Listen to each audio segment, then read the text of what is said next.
Hello students, welcome to auto exams. मैं हूं सोनम और आज इस वीडियो में हम कंप्लीट करने वाले हैं आरपीएफ कांस्टेबल एसआई नई भर्ती 2024 के लिए प्रैक्टिस सेट 27 को कंप्लीट करने वाले हैं। इस प्रैक्टिस सेट में हम प्रीवियस ईयर्स पे आधारित क्वेश्चन को कंप्लीट करने वाले हैं। तो यह आज की सेशन काफ़ी इंपॉर्टेंट और हेल्पफुल होने वाली है आप सभी के लिए, जितने भी स्टूडेंट आरपीएफ कांस्टेबल या आरपीएफ एसआई की तैयारी कर रहे हैं। आप सभी लोग सेशन के लास्ट तक बने रहिएगा और अगर आप हमारे चैनल पर नया विजिट किए हैं तो प्लीज़ चैनल सब्सक्राइब करिएगा ऑटो एग्जाम्स को और बेल आइकन प्रेस कर लीजिएगा। और इस वीडियो को पीडीएफ आपको ऑटो एग्जाम टेलीग्राम चैनल पर फ्री मिल जाएगा, आप वहां से डाउनलोड कर सकते हैं। तो चलिए फ्रेंड्स, चलते हैं प्रश्नों की तरफ। यहाँ पे आपका पहला क्वेश्चन दिया गया है, भारतीय संविधान का कौन सा अनुच्छेद नागरिकों के मौलिक कर्तव्यों से संबंधित है? तो राइट आंसर हो जाएगा अनुच्छेद 51A। जो आपका 51A है अनुच्छेद, वह आपके मौलिक कर्तव्यों से संबंधित है। मौलिक कर्तव्य की बात करें तो यह आपके 42वां संविधान संशोधन 1976 में यह जोड़ा गया था। आपका संविधान संशोधन के माध्यम से आपके 51A में आपके मौलिक कर्तव्य 10 मौलिक कर्तव्य जोड़े गए थे। किस समिति के अंतर्गत? तो सरदार स्वर्ण सिंह समिति के अंतर्गत यह जोड़ा गया था। अभी वर्तमान में कुल कितने मौलिक कर्तव्य है? तो 11 हैं। 10 तो आपके 42वां संविधान संशोधन 1976 में 51A में जोड़ा गया था। फिर आपका 11 मानी कि एक और आपका जोड़ा गया। यह एक कब जोड़ा गया? तो 2002 में 86वां संविधान संशोधन करके एक मौलिक कर्तव्य और जोड़ा गया था। यह बातें आपको याद होनी चाहिए, इंपॉर्टेंट है। अगर यहाँ पे बात करें कि किस भाग में है यह मौलिक कर्तव्य, तो भाग आपका 4 हो जाएगा। 4A में आपका दिया गया है यह मौलिक कर्तव्य। चलिए आगे चलते हैं नेक्स्ट क्वेश्चन की तरफ। अगला क्वेश्चन आपका है कि संपूर्ण क्रांति का नारा किसने दिया था? संपूर्ण क्रांति की बात करें तो यह नारा जयप्रकाश नारायण ने दिया था, जिन्हें हम जेपी नारायण कहते हैं। जयप्रकाश नारायण को हम लोकनायक के नाम से भी जानते हैं। यह एक समाज सेवक थे और इनके नाम पे ही पटना के जो अंतर्राष्ट्रीय हवाई अड्डा है, पटना हवाई अड्डे का नाम आपका जयप्रकाश नारायण के नाम पर ही रखा गया है। यह बातें आपको याद रखनी है। वहीं मोहम्मद इकबाल की बात की तो मोहम्मद इकबाल ने कौन सा नारा दिया था? तो यह आपके सारे जहां से अच्छा हिंदुस्तान हमारा, यह जो नारा था वह मोहम्मद इकबाल द्वारा दिया गया था। ठीक है, यह बातें आपको याद रखनी है। चलिए नेक्स्ट देखेंगे अगले क्वेश्चन की तरफ। अगला क्वेश्चन आपका है कि अंडमान एवं निकोबार द्वीप समूह की राजधानी पोर्ट ब्लेयर निम्नलिखित में से किस एक द्वीप में अवस्थित है? तो यह आपने बताना है। तो राइट आंसर हो जाएगा आपके, यह आपका छोटा जो आपका है दक्षिण अंडमान में स्थित है। दक्षिण अंडमान आपका राइट आंसर हो जाएगा। आपको पता होना चाहिए कि जो आपका अंडमान निकोबार है इसकी राजधानी पोर्ट ब्लेयर है और यह दक्षिण अंडमान में स्थित है। अगर बात करें कि पोर्ट ब्लेयर जो है यहाँ पे कौन सा आपका अंतर्राष्ट्रीय हवाई अड्डा स्थित है? तो वीर सावरकर जो आपका अंतर्राष्ट्रीय हवाई अड्डा है वह आपके पोर्ट ब्लेयर में ही स्थित है। वहीं अगर बात करें कि अंडमान और निकोबार को कौन सा चैनल अलग करता है? तो 10 डिग्री चैनल इन दोनों को अलग करता है। DK जोशी जो है वह अंडमान निकोबार के वर्तमान में आपके प्रशासक हैं, याद रखिएगा, लेफ्टिनेंट गवर्नर हैं। ठीक है, अगर नेशनल पार्क की बात करें तो अंडमान जो आपका निकोबार है उसमें कुल टोटल आपके 9 नेशनल पार्क स्थित है, यह आपको पता होना चाहिए। अगर बात की अंडमान निकोबार में टोटल द्वीपों की संख्या कितनी है, तो आपको पता होना चाहिए। जो आइलैंड है टोटल आपके 572 आइलैंड है आपके किसमें? अंडमान निकोबार में। यह आपके बंगाल की खाड़ी में स्थित है, याद रखिएगा। चलिए नेक्स्ट देखेंगे अगले क्वेश्चन तरफ। अगला क्वेश्चन आपका है कि निम्नलिखित में से कौन सा रोग कारक मलेरिया रोग का कारण है? तो याद रखिएगा आपका परजीवी, जो मलेरिया होता है, मलेरिया डिजीज वह परजीवी के कारण होता है और इसे फैलाता कौन है? अगर बात करें कारक क्या होता है तो मादा एनाफिलीज मच्छर होता है, इसके काटने से आपको मलेरिया होता है। यह बातें आपको याद रखनी है। वहीं अगर हम बात करें मलेरिया के प्रति जागरूकता कब आपका फैलाया जाता है, किस दिन? तो मलेरिया दिवस मनाया जाता है आपका किस दिन? तो यह आपको बताना है। तो मलेरिया दिवस की बात करें, जो मलेरिया दिवस है यह आपके 25 अप्रैल को मनाया जाता है प्रतिवर्ष। यह बातें याद रखनी है।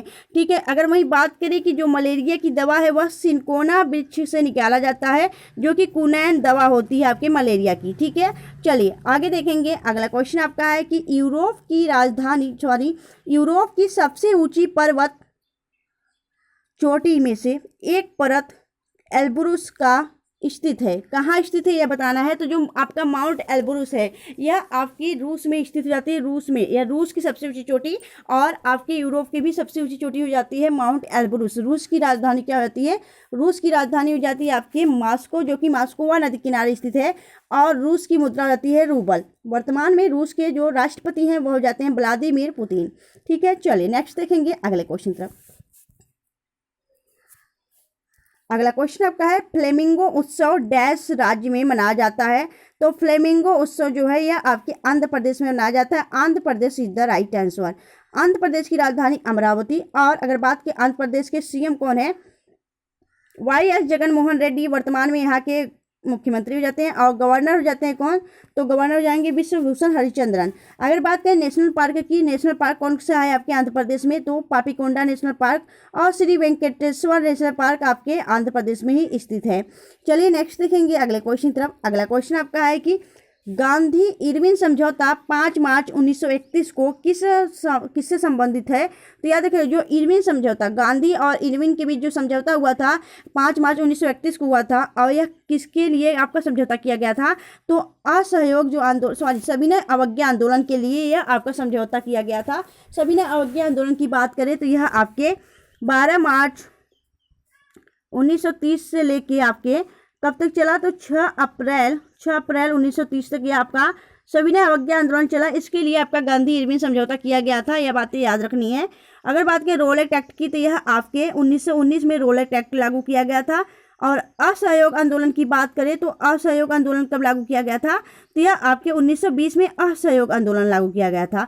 भारत छोड़ो आंदोलन 1942 में लागू किया गया था। यह जो आपके वर्ड्स हैं यह आपको याद रखने हैं। जितने भी आंदोलन गांधी जी के द्वारा किए गए हैं उनको आपको रट्टा मार रखना है, याद रखना है, क्योंकि इंपॉर्टेंट होते हैं। और यह आपके जो मूवमेंट किए गए हैं, आंदोलन किए गए हैं, इनसे संबंधित आपके एग्जाम में क्वेश्चन पूछा ही जाता है, तो इंपॉर्टेंट हो जाता है। चलिए आगे देखेंगे अगले क्वेश्चन तरफ। अगला क्वेश्चन आपका है कि निम्नलिखित में से प्रसिद्ध पुस्तक हिंदुत्व को किसके द्वारा लिखा गया है। हिंदुत्व जो पुस्तक है यह बुक किसके द्वारा लिखा गया है, यह आपने बताना है। तो राइट आंसर हो जाएगा आपका, यह जो बुक है यह BD सावरकर द्वारा लिखा गया, BD सावरकर।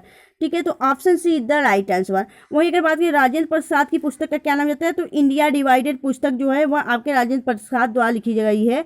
महात्मा गांधी की पुस्तक काफ़ी इंपॉर्टेंट हो जाती है, जैसे कि आपके the experiment with my truth और इंडियन होम रूल, यह सब पुस्तक, और हिंद स्वराज, यह सभी पुस्तक महात्मा गांधी जी के द्वारा लिखा गया। और पंडित जवाहरलाल नेहरू ने कौन सा पुस्तक लिखा है, तो the discovery of India, Pandit Jawaharlal Nehru ने लिखा है। यह जो आपके फ्रीडम फाइटर्स हैं, ये आपके फेमस पर्सनालिटी हैं, इनके जो आपके बुक्स हैं उनको आप लोग याद रखा करिए, पूछा जाता है आपसे एग्जाम में कई बार। ठीक है, और बुक्स और आथर से संबंधित हमने पहले से एक वीडियो डाला हुआ है, अगर आपने नहीं देखा है तो उसे ज़रूर देखिएगा। वहाँ पे जो आपकी जितनी भी पुरानी पुस्तकें हैं और उनके राइटर वहाँ पे सब डाले गए हैं। आपके वीडियो टोटल आपके 50 क्वेश्चन हो जाएंगे आपके बुक्स और आथर से संबंधित जो हमने वीडियो डाला है, उसे अगर आपने नहीं देखा जरूर देखिएगा दोस्तों, काफ़ी हेल्पफुल होगा आपके एग्जाम के लिए।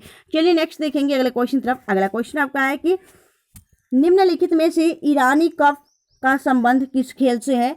तो ईरानी कप की जो बात करें ये काफ़ी फेमस कप हो जाता है, यह क्रिकेट खेल का हो जाता है। Cricket is the right answer. अगर वही बात करें क्रिकेट के और भी फेमस कप हो जाते हैं, जैसे कि देवधर ट्रॉफी हो जाता है, और आपका हो जाता है दिलीप हजारे ट्रॉफी, दिलीप वाला ट्रॉफी। ठीक है, दिलीप ट्रॉफी। इसके साथ ही आपका देवधर ट्रॉफी हो गया, और विजय हजारे ट्रॉफी, विजय हजारे भी याद रखिएगा, विजय हजारे ट्रॉफी। और इसके बाद आपकी रणजी ट्रॉफी जो है यह भी आपका, यह सभी जो ट्रॉफियां हैं आपकी क्रिकेट खेल से संबंधित हो जाती हैं। बैडमिंटन की बात करें तो बैडमिंटन में जो होता है आपका थॉमस कप दिया जाता है, किसमें, तो थॉमस कप और उबेर कप, यह आपके बैडमिंटन में दिया जाता है। हॉकी की बात करें तो हॉकी में आपका Beighton cup, Dhyanchand trophy, Rangaswamy cup, Aga Khan cup, यह आपकी हॉकी में दिया जाता है। फुटबॉल की बात करें तो सुब्रोतो कप और संतोष ट्रॉफी, यह आपके फुटबॉल से संबंधित हो जाता है। चलिए आगे चलते हैं नेक्स्ट क्वेश्चन की तरफ। और दोस्तों अगर आपको वीडियो अच्छी लग रही है, हेल्पफुल लग रही है ना, तो प्लीज़ वीडियो को लाइक और चैनल सब्सक्राइब जरूर करिएगा। आप लोग वीडियो को लाइक भी कर देंगे ना तो भी हमें मोटिवेशन मिल जाएगा भैया कि हमारी वीडियो आप लोग को लाइक अच्छा लग रहा है या क्वेश्चन हमारा अच्छा लग रहा है, तो आप लोग इतना ज़रूर कर दिया करिए। थोड़ा लाइक और कमेंट करने से आपका कोई भी कुछ नहीं होने वाला है, तो आप थोड़ा सा इतना कर दिया गया हमें मोटिवेशन के लिए। ठीक है, चलिए नेक्स्ट देखेंगे अगले क्वेश्चन तरफ। अगला क्वेश्चन आपका दिया गया है, कि 1991 की नरसिम्हन समिति किससे संबंधित थी?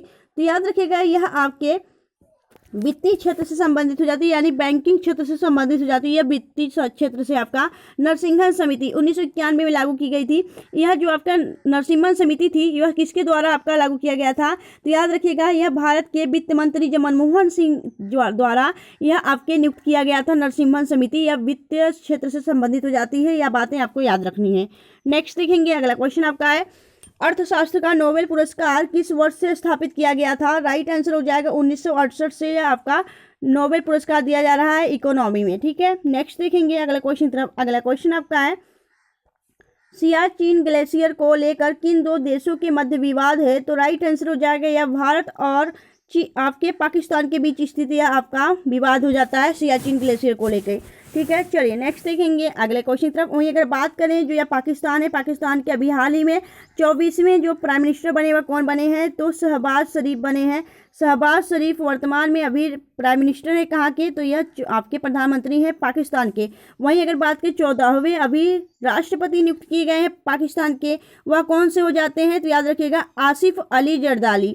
आसिफ अली जरदारी जो हैं यह 14वें राष्ट्रपति हैं पाकिस्तान के, और 14वें राष्ट्रपति हैं, और वहीं 24वें जो प्रधानमंत्री हैं वो हो जाते हैं शहबाज शरीफ। ये दोनों आपके पड़ोसी देश के आपके मुख्यमंत्री और प्रधानमंत्री और राष्ट्रपति हो जाते हैं। तो यह बातें याद रखनी है आपके पाक के बारे में। चलिए नेक्स्ट देखेंगे अगले क्वेश्चन तरफ, कि अष्टमुड़ी आर्द्रभूमि झील डैश में स्थित है? तो राइट आंसर हो जाएगा जो अष्टमुड़ी झील हो जाती है, आर्द्रभूमि यह स्थल हो जाता है, यह केरल में स्थित है। केरल में और भी झील हो जाती है जैसे कि आपकी वेबनाड झील, अष्टमुड़ी झील, और आपका जो यह आपकी नेशनल पार्क की बात करें तो नेशनल पार्क भी यहाँ पे 4 नेशनल पार्क हो जाते हैं, जैसे कि मथिकेटिन नेशनल पार्क जो है यहीं पे स्थित है, और Eravikulam national park, Periyar national park और साइलेंट वैली नेशनल पार्क, यह आपके यहाँ पे स्थित है केरल राज्य में। केरल के मुख्यमंत्री हो जाते हैं पिनराई विजयन, और यहाँ के गवर्नर हो जाते हैं आरिफ मोहम्मद खान। केरल की राजधानी हो जाती है तिरुवनंतपुरम। ठीक है, चलिए नेक्स्ट देखेंगे। और अगर बात करें हम जो आपके हाथियों के लिए पुनर्वास केंद्र बनाया गया है, तो हाथियों के लिए जो पुनर्वास केंद्र बनाया गया है वह केरल राज्य में ही बनाया गया है, जो कि भारत का पहला है। नेक्स्ट देखेंगे अगला क्वेश्चन आपका है, कि निम्नलिखित में से कौन सा युग्म में पहाड़ियों दलों की संदर्भ में सही है? अगर बात करें तो यहाँ पे आपका सही से सिर्फ पूछा है कि सही कौन सा है, मतलब कि इसमें से 4 में से 3 गलत है, 1 सही है, तो कौन सा सही है ये आपने बताना है। तो लिपुलेख दर्रा, थागा, माना, नीति, लिपुलेख जो दर्रे हैं यह आपके उत्तराखंड में स्थित है। नाथुला दर्रा यहाँ पे सिक्किम होगा, सिक्किम में स्थित है। वहीं बोमडीला दर्रा की बात करें तो यह अरुणाचल प्रदेश में स्थित है। वहीं रोहतांग दर्रा की बात करें तो यह हिमाचल प्रदेश में स्थित है। यानी कि सभी आपका गलत है, सिर्फ आपका ऑप्शन बी सही है। ठीक है, ये आपको याद रखना है। नेक्स्ट देखेंगे अगला क्वेश्चन आपका, इटली की मुद्रा निम्न में से क्या है? तो राइट आंसर हो जाएगा यूरो हो जाती है इटली की मुद्रा। इटली की राजधानी क्या होती है? इटली की राजधानी रोम हो जाती है, मुद्रा यूरो हो जाती है। और यहाँ के प्राइम मिनिस्टर कौन है? तो जॉर्जिया मेलोनी। जॉर्जिया मेलोनी अभी हाल ही में काफ़ी चर्चा में थी, तो जॉर्जिया मेलोनी यहाँ के प्राइम मिनिस्टर हो जाती हैं। चलिए नेक्स्ट देखेंगे अगले क्वेश्चन तरफ। अगला क्वेश्चन आपका है कि निम्नलिखित में से भारतीय नियोजन के वास्तुकार के रूप में किसे जाना जाता है? तो राइट आंसर हो जाएगा पीसी महालनोबिस। पीसी महालनोबिस को भारतीय नियोजन के वास्तुकार के रूप में जाना जाता है। पीसी महालनोबिस पे आपकी भारत की जो पंचवर्षीय योजना थी वह दूसरी पंचवर्षीय योजना आपकी पीसी महालनोबिस मॉडल पे ही आधारित थी। अगर बात करें कि जो आपकी पंचवर्षीय योजना थी उससे लाया किसने था? तो जवाहरलाल नेहरू को पंचवर्षीय योजनाओं का जनक कहा जाता है। चलिए नेक्स्ट देखेंगे अगला क्वेश्चन आपका है कि घूमर प्रसिद्ध लोक नृत्य है किस राज्य का? तो राइट आंसर हो जाएगा राजस्थान। राजस्थान का घूमर आपकी राजस्थान का लोक नृत्य हो जाता है, और पंडवानी भी यहीं हो जाता है। अगर बात करें जो आपका राजस्थान है यहाँ पे आपका एक कालबेलिया नृत्य किया जाता है। कालबेलिया नृत्य की बात करें तो इसे यूनेस्को की अमूर्त विरासत में सूची में शामिल किया गया है, जो कि आपके 2010 में शामिल किया गया था, याद रखिएगा। ठीक है, चलिए नेक्स्ट देखेंगे अगले क्वेश्चन तरफ। अगला क्वेश्चन आपका है कि संयुक्त राज्य अमेरिका और यूरोप के बाहर ओलंपिक खेल पहली बार किस स्थान पर हुए? तो राइट आंसर हो जाएगा यह मेलबर्न में हुए। मेलबर्न ऑस्ट्रेलिया का शहर हो जाता है। यहाँ पे आपका यह पहली बार ओलंपिक खेला गया। अगर बात करें कि जो ऑस्ट्रेलिया है, ऑस्ट्रेलिया की राजधानी कैनबरा हो जाती है, मुद्रा डॉलर हो जाता है। वहीं अगर बात करें ऑस्ट्रेलिया के जो प्राइम मिनिस्टर है वर्तमान में कौन है, तो एंथनी अल्बनीज है, याद रखिएगा। चलिए नेक्स्ट देखेंगे। अगला क्वेश्चन आपका है कि भारत की जनगणना कितने वर्षों के अंतराल पर की जाती है, तो राइट आंसर हो जाएगा यह 10 वर्षों के अंतराल पर की जाती है आपकी भारत की जनगणना। अभी इस वर्ष आपका लेट हो रहा है। अगर बात करें कि यह जो आपका जनगणना शुरू हुआ था या कब शुरू हुआ था, अगर बात करें तो यह 1872 में आपका ये जनगणना की गई थी पहली बार, जो कि आपके लॉर्ड मेयो के द्वारा की गई थी। किसके द्वारा, तो लॉर्ड मेयो के द्वारा की गई थी। वहीं अगर बात करें कि 1881 में आपका यह जनगणना कब की गई थी, तो रिपन के काल में की गई थी, जो कि नियमित जनगणना थी। फिर स्वतंत्र भारत का जनगणना कब किया गया, तो यह 1951 में स्वतंत्र भारत का पहला जनगणना किया गया था 1951 में। ठीक है, याद रखिएगा। चलिए नेक्स्ट देखेंगे अगले क्वेश्चन तरफ। कपास का सबसे बड़ा उत्पादक देश कौन सा है, कपास का। तो कपास का जो सबसे बड़ा उत्पादक देश है वह कौन सा हो जाता है, चीन हो जाता है। चीन is the right answer.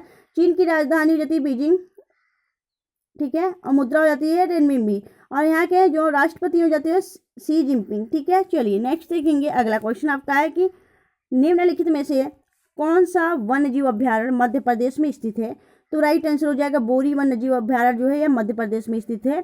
Indravati आपके छत्तीसगढ़ में स्थित है। बादीपुर आपके कर्नाटक में स्थित है, और वहीं मानस जो है यह असम राज्य में स्थित है। ठीक है, तो option B is the right answer. Madhya Pradesh को हम क्या कहते हैं, तो भारत का हृदय कहते हैं। इसे सोया प्रदेश भी कहा जाता है। मध्य प्रदेश की बात करें इसे हम टाइगर स्टेट भी कहते हैं, क्योंकि यहाँ टाइगर सबसे ज़्यादा पाए जाते हैं। ठीक है, नेक्स्ट देखेंगे। अगला क्वेश्चन आपका है कि सिडबी का मुख्यालय कहाँ स्थित है, तो सिडबी की बात की तो यह लखनऊ में स्थित हो जाता है सिडबी का मुख्यालय। सिडबी की बात की जाए तो जो सिडबी है इसका पूरा नाम क्या होता है, स्मॉल इंडस्ट्रियल डेवलपमेंट बैंक हो जाता है इसका पूरा नाम। अगर बात करें हम कि जो है आपका सिडबी, इसकी स्थापना कब की गई थी, तो 1990 में इसकी स्थापना की गई थी। नेक्स्ट देखेंगे। अगला क्वेश्चन आपका है स्वतंत्र रूप में पाई जाने वाली धातु है, तो सोना आपकी स्वतंत्र रूप में पाई जाती है। सोना का आपका जो सिंबल होता है, प्रतीक चिन्ह यह होता है AU। यह इसकी औरम लैटिन भाषा से लिया गया शब्द हो जाता है AU, याद रखिएगा।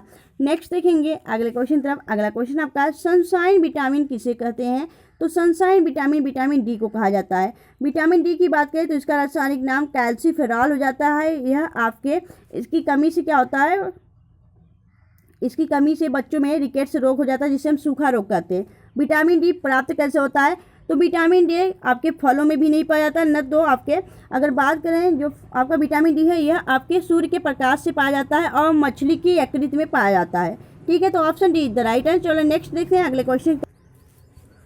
अगला क्वेश्चन आपका दिया गया है कि निम्नलिखित में से किस खिलाड़ी की अपनी आत्मकथा एस अगेंस्ट ओड्स लिखा है, तो राइट आंसर हो जाएगा, इसे लिखी है सानिया मिर्जा ने। Sania Mirza is the right answer. यह टेनिस प्लेयर हो जाती हैं।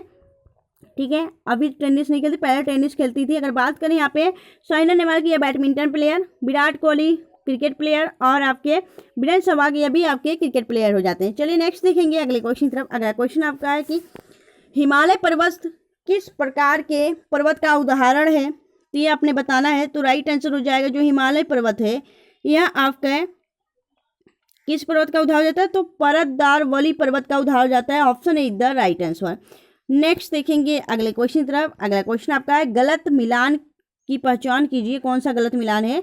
अगर भारत का स्विट्जरलैंड कश्मीर है तो राइट है। गुलाबी शहर जो है आपका चंडीगढ़ है, गुलाब का शहर, राइट है। सांपों का द्वीप ब्राजील है, सही है। लेकिन जो आपका भारत का मैनचेस्टर है यह कानपुर न होकर अहमदाबाद होना चाहिए। अहमदाबाद जो है यह भारत का मैनचेस्टर कहा जाता है। ठीक है, अगर बात करेंगे भारत का मैनचेस्टर अहमदाबाद, वहीं उत्तर भारत का मैनचेस्टर पूछे तो उत्तर भारत का जो मैनचेस्टर होगा वह कानपुर होगा।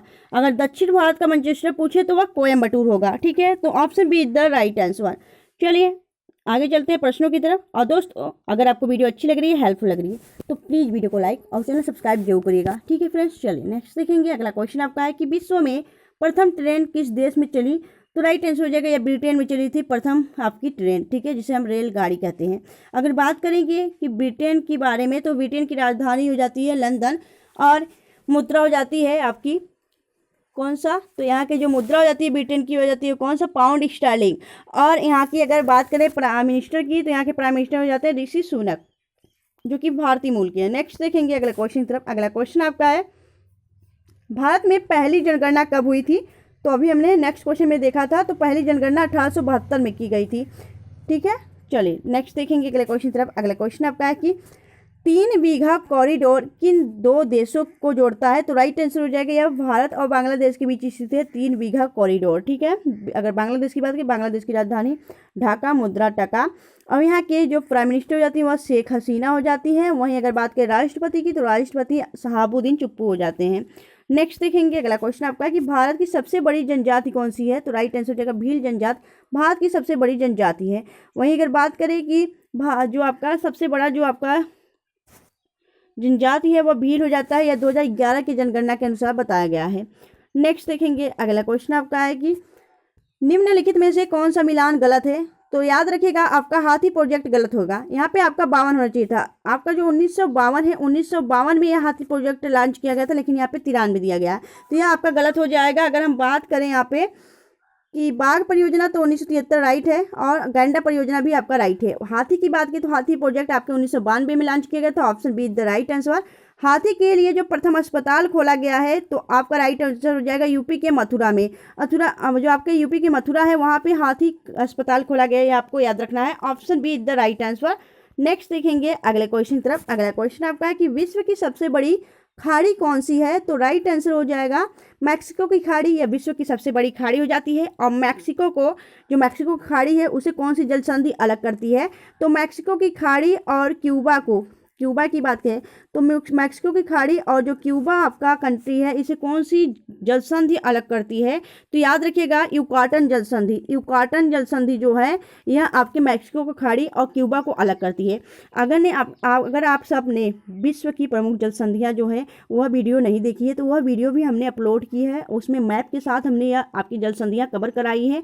वह वीडियो काफ़ी इंपॉर्टेंट हो जाती है आपके एग्जाम के लिए। आप सभी जानते हैं कि विश्व की जो प्रमुख जल संधियाँ हैं उसमें आपके हर एग्जाम में, आपके चाहे स्टेट लेवल हो और चाहे आपका यूपीएससी या यूपीपीसीएस आपके एग्जाम हो, उसमें भी आपका यह पूछा जाता है जल संधियाँ। तो काफ़ी इंपॉर्टेंट हमने यह वीडियो कराई है। अगर आपने नहीं देखा तो ऑटो एग्जाम पर सर्च करके आप देख सकते हैं, वह वीडियो आप लोग जरूर देखिएगा। चलिए नेक्स्ट देखेंगे। अगला क्वेश्चन आपका है कि भारत की प्रथम महिला राष्ट्रपति किस राज्य से थी? तो अगर बात की भारत की जो प्रथम महिला राष्ट्रपति थी वह कौन थी? तो याद रखिएगा प्रतिभा सिंह पाटिल। प्रतिभा सिंह पाटिल जो थी यह आपकी प्रथम महिला राष्ट्रपति थी भारत की। अगर बात करें यह आपके राजस्थान से बिलोंग करती थी। जो प्रतिभा सिंह पाटिल थी वह कौन से क्रम की आपकी राष्ट्रपति थी? तो 12वें क्रम की राष्ट्रपति थी, याद रखिएगा। चलिए नेक्स्ट देखेंगे अगले क्वेश्चन की तरफ। अगला क्वेश्चन आपका है कि भारत के प्रथम उपग्रह आर्यभट्ट कब प्रक्षेपित किया गया? तो राइट आंसर हो जाएगा जो आर्यभट्ट है इसे कब प्रक्षेपित किया गया था? राइट आंसर हो जाएगा 1975 में, option B the right answer. Aryabhata क्या थे? यह भारत के प्रथम आपके गणितज्ञ थे, याद रखिएगा। इन्होंने शून्य की खोज की थी, पाई का मान बताया था। वहीं अगर बात करें कि जो आर्यभट्ट थे यह किसके समकालीन थे, किन शासक के? तो जो चंद्रगुप्त द्वितीय थे, चंद्रगुप्त द्वितीय के शासनकालीन यह आपके कार्य किया करते थे। चंद्रगुप्त द्वितीय जिसे हम विक्रमादित्य की उपाधि धारण कर थी, उसके शासनकाल में आर्यभट्ट वहाँ पे थे, याद रखिएगा, यह आपको पता होना चाहिए। चलिए नेक्स्ट देखेंगे अगले क्वेश्चन की तरफ। अगला क्वेश्चन आपका है कि निम्नलिखित में से किसमें प्रकाश की चाल सर्वाधिक होती है? तो याद रखिएगा निर्वात में प्रकाश की चाल आपका अत्यधिक होता है। वहीं अगर बात करें कि निर्वात में जो आपकी ध्वनि है, ध्वनि की चाल क्या होती है? तो ध्वनि की चाल आपकी न के बराबर है, यानी ध्वनि की चाल बिल्कुल नहीं होती है आपकी निर्वात में। ठीक है, चलिए नेक्स्ट देखेंगे। अगला क्वेश्चन आपका न्यू मोर द्वीप कहाँ स्थित है? तो यह बंगाल की खाड़ी में स्थित है आपका न्यू मोर द्वीप। चलिए नेक्स्ट देखेंगे। अगला क्वेश्चन आपका है फलों में कौन सा विटामिन नहीं पाया जाता है? अगर बात करें फलों में आपके सभी विटामिन पाए जाते हैं, विटामिन डी को छोड़कर। विटामिन डी जो होता है आपका कहाँ मिलता है? तो विटामिन जो है यह आपके कहाँ पे मिलता है विटामिन डी? अगर बात की तो विटामिन डी जो है यह आपके दूध और मछली के यकृत और कहाँ पाया जाता है? तो सूर्य की प्रकाश में आपका पाया जाता है। इसे हम सनशाइन विटामिन भी कहते हैं। विटामिन डी की कमी से आपका रिकेट्स रोग हो जाता है, जिसे हम सूखा रोग भी कहते हैं। ठीक है, तो आप लोग विटामिन डी का रासायनिक नाम जानिएगा, कौन सा है? कॉल्सिफेरॉल है। ठीक है, चलिए नेक्स्ट देखेंगे। अगला क्वेश्चन आपका है कि कंप्यूटर आंकड़ों में गलती को क्या कहा जाता है? अगर हम बात कंप्यूटर जो आंकड़े हैं उसमें अगर टाइप करते वक्त कुछ गलत हो जाता है उसे हम क्या कहते हैं? तो बग कहा जाता है। Bug is the right answer. Next देखेंगे मीनाम्बाकम हवाई अड्डा कहाँ स्थित है? तो यह आपके चेन्नई में स्थित रहता है, तमिलनाडु के चेन्नई में। अगला क्वेश्चन आपका है कि रिंग ऑफ फायर को आप निम्नलिखित में से किस महासागर से संबंध करेंगे? रिंग ऑफ फायर का मतलब होता है जहाँ पे आपकी आग सबसे ज़्यादा हो। तो दोस्तों प्रशांत महासागर की बात करें, यहाँ सबसे ज़्यादा आपकी ज्वालामुखी आपकी फटती रहती हैं, इसे आप इसे नहीं, रिंग ऑफ फायर की बात करें तो यहाँ पे आपके चक्र बात जो होते हैं गोले चक्के जैसे यहाँ पे दिखाई देते हैं आपके प्रशांत महासागर में। प्रशांत महासागर जो कि सबसे बड़ा महासागर और गहरा महासागर हो जाता है, तो आपका पैसिफिक ओशन सबसे आपका राइट आंसर हो जाएगा प्रशांत महासागर, option C is the right answer. ठीक है, नेक्स्ट देखेंगे अगले क्वेश्चन की तरफ। ज्वालामुखी की सक्रियता अधिक पाई जाती है कहाँ पे? तो राइट आंसर हो जाएगा यह पाई जाती है आपकी हवाई में। हवाई कहाँ पड़ता है? यह यूएसए में पड़ता है, यानी संयुक्त राज्य अमेरिका में पाया जाता है आपका हवाई, जो कि एक द्वीप हो जाता है। यहाँ पे आपका सक्रिय ज्वालामुखी सबसे ज़्यादा देखने को मिलता है, तो option A is the right answer. Next देखेंगे सूर्य के तीव्र किरणों द्वारा झुलसने ठीक है, झुलसने से वायुमंडल की कौन सी गैस हमारी रक्षा करती है? तो हमारी रक्षा आपकी ओजोन करती है। जो सूर्य की जो तीव्र किरणें होती है वह हमारी जो रक्षा करती है हमारे त्वचा की, तो वह ओजोन करती है। ओजोन जो होती है O3 इसका होता है। अगर बात करें ओजोन को किस में मापा जाता है, तो यह डॉप्सन में मापा जाता है। ओजोन दिवस आपका 16 सितंबर को प्रतिवर्ष मनाया जाता है, याद रखिएगा। ठीक है, तो ozone is the right answer. Next देखेंगे कि भारत से सर्वाधिक मूल्य के रत्न एवं आभूषण जो ऑर्नामेंट होते हैं वह कहाँ निर्यात किस देश में होता है? तो यह आपको बताना है। जो आपके रत्न और आभूषण है वह भारत से किस देश में सबसे ज़्यादा आपके निर्यात किए जाते हैं? तो राइट आंसर हो जाएगा आपका संयुक्त राज्य America, USA is the right answer. Next देखेंगे अगला क्वेश्चन आपका, भारतीय चमड़े का सर्वाधिक निर्यातक देश कौन सा है? तो भारतीय चमड़े जो है वह सर्वाधिक जो निर्यात करता है भारत चमड़ा, वह कहाँ करता है? तो याद रखिएगा यह आपके इंग्लैंड में किया जाता है, England is the right answer. Next देखेंगे अगले क्वेश्चन की तरफ। अगला क्वेश्चन आपका है निम्नलिखित में से कौन सी सदिश राशि नहीं है? तो चाल आपकी सदिश राशि नहीं है या आपकी अदिश राशि है। ठीक है, तो सदिश राशि कौन सी है? आपकी वेग संवेग अव्वल या आपकी सदिश राशि है।